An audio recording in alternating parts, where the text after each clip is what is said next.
Positions. Why we need elbow motion.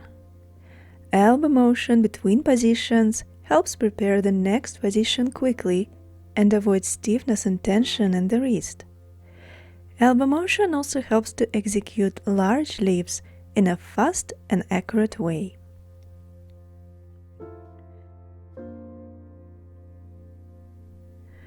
If you maintain a stretched position while playing, this will gradually cause your muscles to accumulate unnecessary tension. This leads to stiffness and tension in the wrist. By marking fingering and allocating positions in the score, then moving your elbow on position change notes, you help your hand to stay in a natural and relaxed position while playing.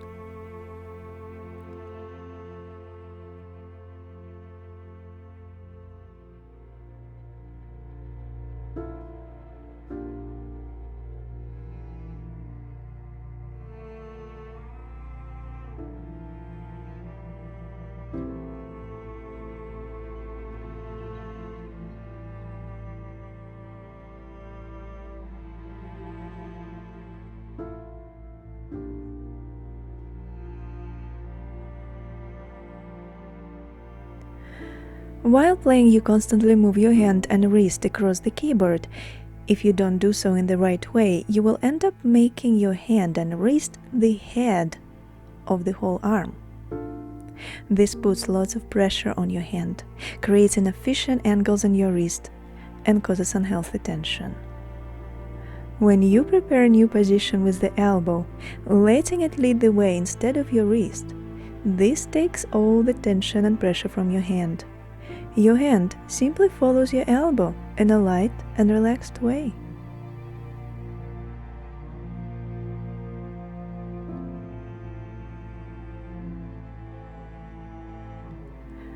When you make leaps over the keys with your whole arm, this creates unhealthy tension. It feels insecure and heavy to move your hands in this way.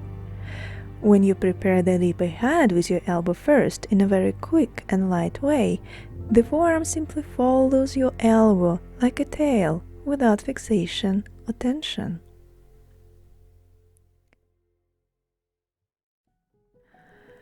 How to mark positions in the score. Find positions and mark them with brackets in the score. The following is based on the size of my hand. I have a narrow palm and long fingers, which can easily stretch to a ninth. If the highest and lowest notes in the position make a greater interval than a sixth with your thumb and pinky, break the position.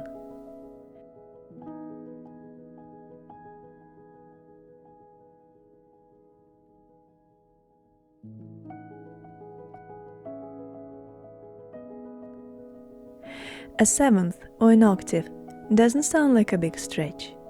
But the problem occurs when we need to keep the stretch for a long time without bringing the hand to its natural position. A maximum stretch in the hand position is a seventh with fingers 1 and 5, or a sixth with fingers 2 and 5.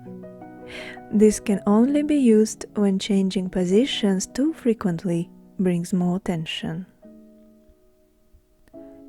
In blocked intervals and chords, hold on to the melody and gently let go of other notes to freely move your wrist. This will ensure your hand returns to its natural position right after playing the chord, and your wrist will have enough room to move to the right or to the left.